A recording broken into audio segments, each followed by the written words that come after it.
ಎಲ್ರಿಗೂ ನಮಸ್ಕಾರ. ನಮ್ಮ ನ್ಯೂಸ್ ಅಲರ್ಟ್ ಯೂಟ್ಯೂಬ್ ಚಾನಲ್ಗೆ ನಿಮಗೆ ಸ್ವಾಗತ. ನಾನು ಚಂದನ್. ಚಿನ್ನಸ್ವಾಮಿ ಕ್ರೀಡಾಂಗಣದಲ್ಲಿ ನಡೆಯಬಾರದಂಥ ದುರಂತ ನಡೆದು ಹೋಯಿತು.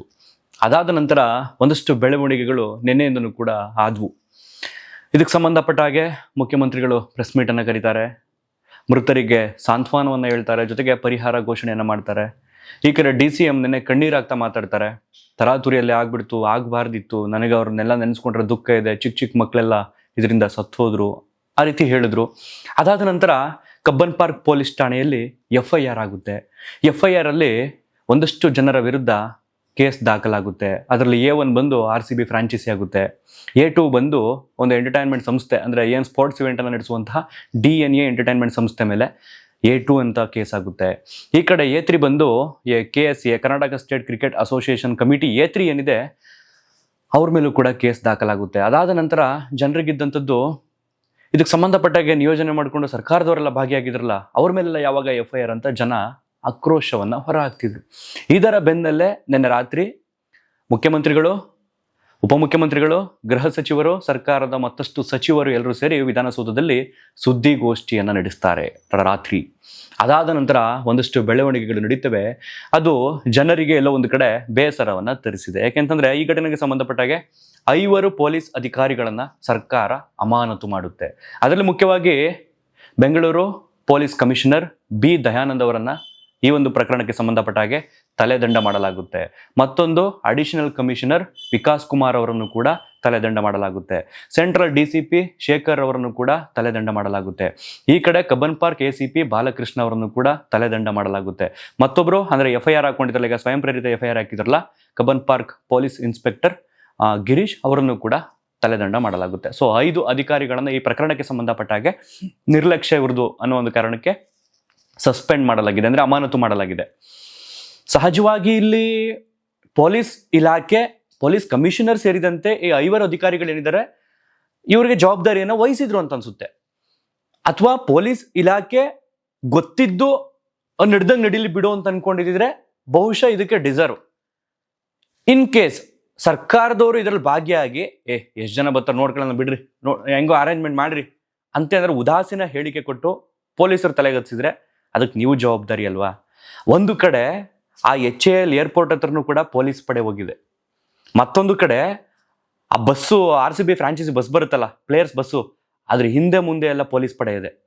ಜೊತೆಗೆ ಅವರು ಸ್ಟೇ ಆಗಿದ್ರಲ್ಲ ಹೋಟೆಲ್ ತಾಜ್ ವೆಸ್ಟ್ ಎಂಡು, ಆ ಹೋಟೆಲ್ ಬಳಿಯೂ ಕೂಡ ಪೊಲೀಸ್ ನಿಯೋಜನೆ ಆಗಿದೆ. ಅದ್ರ ಜೊತೆಗೆ ವಿಧಾನಸೌಧದಲ್ಲಿ ದೊಡ್ಡ ಮಟ್ಟದಲ್ಲಿ ಕಾರ್ಯಕ್ರಮ ನಡೀತಲ್ಲ, ಆ ಕಾರ್ಯಕ್ರಮದಲ್ಲಿ ಏನಿದೆ ಅಂದ್ರೆ 1000ಕ್ಕೂ ಹೆಚ್ಚು ಪೊಲೀಸರಲ್ಲಿ ಭಾಗಿಯಾಗಿರ್ತಾರೆ. ಈ ಕಡೆ ಚಿನ್ನಸ್ವಾಮಿ ಸ್ಟೇಡಿಯಂನಲ್ಲಿ ಎಷ್ಟು ಸಾಧ್ಯವೋ ಅಷ್ಟು ಪೊಲೀಸರು ಇದ್ರು. ಎಷ್ಟು ಅಂತ ಅರೇಂಜ್ ಮಾಡ್ತಾರೆ ಸ್ವಾಮಿ? ಅಧಿಕಾರಕ್ಕೆ ಬಂದು ನೀವೇ 2 ವರ್ಷ ಆಯ್ತಲ್ಲ, ಎಲ್ಲಿ ಪೊಲೀಸ್ ನೋಟಿಫಿಕೇಶನ್ ಎಲ್ಲಿ ಬಿಟ್ಟಿದ್ದೀರಿ? ಎಕ್ಸಾಮ್ಸ್ಗೆ ಎಲ್ಲಿ ಬಿಟ್ಟಿದ್ದೀರಿ?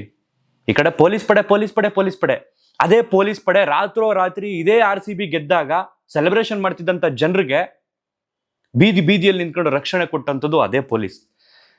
ಏಕಾಏಕಿ ನೀವು ಗುಬ್ಬಿ ಮೇಲೆ ಬ್ರಹ್ಮಾಸ್ತ್ರ ಅನ್ನೋ ಥರ ಪೊಲೀಸರನ್ನ ರಾತ್ರಿ ನೀವು ಸಸ್ಪೆಂಡ್ ಮಾಡ್ತೀರಾ ಅಂತಂದ್ರೆ, ಒಂದು ಕಡೆ ನೀವು ಈಗ RCB ಮ್ಯಾನೇಜ್ಮೆಂಟ್ ಆಗಿರ್ಬೋದು, KSA ಆಗಿರ್ಬೋದು, ಈ ಕಡೆ DN ಎಂಟರ್ಟೈನ್ಮೆಂಟ್ ಸಂಸ್ಥೆ ಆಗಿರ್ಬೋದು, ಅವ್ರ ಮೇಲೆ FIR ಹಾಕಿದ್ದಕ್ಕೆ ನಮ್ಗೆ ಯಾವ ಕಾರಣಕ್ಕೂ ಬೇಸರ ಇಲ್ಲ. ಯಾಕಂತಂದ್ರೆ ಅನುಮತಿ ಕೊಡ್ಲಿಲ್ಲ ಅಂತಂದ್ರೂ ಫೋರ್ಸ್ ಮಾಡಿ ಅನುಮತಿಯನ್ನ ಪಡೆಯದೆ ಕಾರ್ಯಕ್ರಮ ನಡೆಸೋದಕ್ಕೆ ಅವ್ರು ಮುಂದೆ ಹೋಗುವಂಥದ್ದು. ಜೊತೆಗೆ ಸೋಷಿಯಲ್ ಮೀಡಿಯಾದಲ್ಲಿ ಈ ತರ ಪರೇಡ್ ಇದೆ, ಈ ತರ ಫ್ರೀ ಪಾಸ್ ಇದೆ, ಇದೆಲ್ಲವನ್ನು ಕೂಡ ಘೋಷಣೆ ಮಾಡ್ಕೊಂಡಿದ್ದು ಅವರ ತಪ್ಪು. ಅದಕ್ಕೆ ಅವ್ರಿಗೆ ಶಿಕ್ಷೆ ಆಗ್ಲಿ. ಅವ್ರಿಗೆ ಶಿಕ್ಷೆ ಆದ್ರೂ, ಅವ್ರನ್ನ ಅರೆಸ್ಟ್ ಮಾಡಿದ್ರು, ಅವ್ರನ್ನ ನೀವು ಜೈಲಿಗೆ ಹಾಕಿದ್ರು ಜನರಿಗೆ ಅವ್ರು ಯಾರು, ಅವ್ರ ಮುಖಚಹರೆ ಏನು ಅಂತ ಗೊತ್ತಾಗಲ್ಲ. ವಿರಾಟ್ ಕೊಹ್ಲಿನ ಅರೆಸ್ಟ್ ಮಾಡ್ತಿಲ್ಲ ನೀವು, ರಜತ್ ಪಟಿದಾರ್ನ ಅರೆಸ್ಟ್ ಮಾಡ್ತಿಲ್ಲ ನೀವು ಅರೆಸ್ಟ್ ಮಾಡ್ತಿರೋಂಥದ್ದು ಹಿಂದೆ ಇರುವಂಥವ್ರು, ತೆರೆ ಹಿಂದೆ ಇರುವಂಥವ್ರು, ಅಂಥವ್ರನ್ನ ನೀವು ಅರೆಸ್ಟ್ ಮಾಡೋದ್ರಲ್ಲಿ ಜನಗಳಿಗೆ ಗೊತ್ತಾಗಲ್ಲ. ಬಟ್ ಪೊಲೀಸ್ ಕಮಿಷನರ್ ಇಡೀ ಜನರಿಗೆ ಗೊತ್ತು. ಅವರ ವೃತ್ತಿ ಜೀವನದಲ್ಲಿ ಒಂದು ಸಣ್ಣ ಕಪ್ಪು ಚುಕ್ಕೆ ಅಲ್ವಾ ಇದು?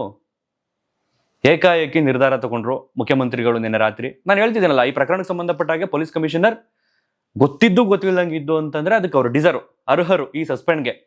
ಬಟ್ ಅವ್ರ ಕೈಯಲ್ಲಿ ಏನೂ ಇಲ್ಲದೆ, ಎಲ್ಲ ನಿಮ್ಮ ಕೈಯಲ್ಲೇ ಇದ್ದು, ನಿಮ್ಮ ಕಂಟ್ರೋಲಲ್ಲಿ ಇದ್ದು, ಅವ್ರು ನಿಮ್ಮ ಕೈ ಕೆಳಗಡೆ ಹಿಂಗಿದ್ದು ಏನೂ ಮಾಡೋಕ್ಕಾಗದಿರೋಂಥ ಪರಿಸ್ಥಿತಿನಲ್ಲಿ ಸಸ್ಪೆಂಡ್ ಅನುಭವಿಸ್ತಾರೆ ಅಂತಂದ್ರೆ ನಿಜಕ್ಕೂ ಅದು ನಮ್ಮ ರಾಜ್ಯದಲ್ಲಿ ವಿಷಾದನೀಯ ಘಟನೆ. ಇಡೀ ಕರ್ನಾಟಕ ಸರ್ಕಾರದಲ್ಲಿ ಪೊಲೀಸ್ ಇಲಾಖೆಯಲ್ಲಿ ಎಂದೂ ಆಗದಂತಹ ಅಮಾನತು ಇದು, ಎಂದೂ ಕಂಡು ಕೇಳರಿಯದಂತಹ ಘಟನೆ ಇದು. ಇನ್ನು ಸನ್ಮಾನ್ಯ ಮುಖ್ಯಮಂತ್ರಿಗಳು ಏನನ್ನ ಪೋಸ್ಟ್ ಹಾಕಿದ್ದಾರೆ ಟ್ವಿಟರ್ ಅಲ್ಲಿ ಅಂತಂದ್ರೆ, ಇಂದು ಸಚಿವ ಸಂಪುಟ ಸಭೆಯ ನಂತರ ವಿಧಾನಸೌಧದ ಸಮ್ಮೇಳನದ ಸಭಾಂಗಣದಲ್ಲಿ ಸುದ್ದಿಗೋಷ್ಠಿಯನ್ನು ಉದ್ದೇಶಿಸಿ ಮಾತನಾಡಿದೆ. ಈ ಸಂದರ್ಭದಲ್ಲಿ ನನ್ನ ಮಾತುಗಳ ಸಾರಾಂಶ ಏನು ಪಾಯಿಂಟ್ಸ್ ಇದೆ ಅನ್ನೋದನ್ನ ನಾನು ನಿಮಗೆ ಎಕ್ಸ್ಪ್ಲೇನ್ ಮಾಡ್ತೀನಿ. RCB ಸಂಭ್ರಮಾಚರಣೆಯ ಸಂದರ್ಭದಲ್ಲಿ ನಡೆದ ಕಾಲ್ತುಳಿತ ಘಟನೆ ದುಃಖಕರವಾಗಿದ್ದು ಮೃತಪಟ್ಟವರಿಗೆ ಮತ್ತೊಮ್ಮೆ ಸಂತಾಪ ಸೂಚಿಸುತ್ತಿದ್ದೇನೆ. ಇಂದು ಎಂದಿನಂತೆ ನಡೆದ ಸಚಿವ ಸಂಪುಟದಲ್ಲಿ ಈ ವಿಷಯದ ಕುರಿತು ಗಂಭೀರ ಚರ್ಚೆ ನಡೆಸಲಾಗಿದೆ. ನಿನ್ನೆ ನಡೆದಂತಹ ಅಹಿತಕರ ಘಟನೆ ಬಗ್ಗೆ ಚರ್ಚಿಸಿ ಕೆಲವು ಮಹತ್ವದ ತೀರ್ಮಾನಗಳನ್ನು ಕೈಗೊಳ್ಳಲಾಗಿದೆ. ಹೈಕೋರ್ಟ್ನ ನಿವೃತ್ತ ನ್ಯಾಯಾಧೀಶರಾದ ಜಸ್ಟಿಸ್ ಮೈಕೆಲ್ ಕುನ್ನಹಾ ಅವರನ್ನ ನೇತೃತ್ವದಲ್ಲಿ ಏಕಸದಸ್ಯ ಆಯೋಗವನ್ನು ರಚಿಸಿ ತನಿಖೆ ನಡೆಸಲಾಗುತ್ತದೆ. ಒನ್ ಮ್ಯಾನ್ ಕಮಿಷನ್ ಆಯೋಗವನ್ನು ರಚನೆ ಮಾಡಿ ಇದಕ್ಕೆ ಸಂಬಂಧಪಟ್ಟಾಗೆ ತನಿಖೆ ನಡೆಸಲಾಗುತ್ತದೆ. RCB ಸಂಸ್ಥೆ ಹಾಗೂ ಕಾರ್ಯಕ್ರಮ ಆಯೋಜಕರಾದ DNE ಹಾಗೂ ಕರ್ನಾಟಕ ರಾಜ್ಯ ಕ್ರಿಕೆಟ್ ಸಂಸ್ಥೆ ಈ ಮೂರು ಸಂಸ್ಥೆಗಳ ಪ್ರತಿನಿಧಿಗಳ ವಿರುದ್ಧ ಕಾನೂನು ಕ್ರಮ ತೆಗೆದುಕೊಂಡು ಬಂಧಿಸಲು ಸೂಚನೆ ನೀಡಲಾಗಿದೆ.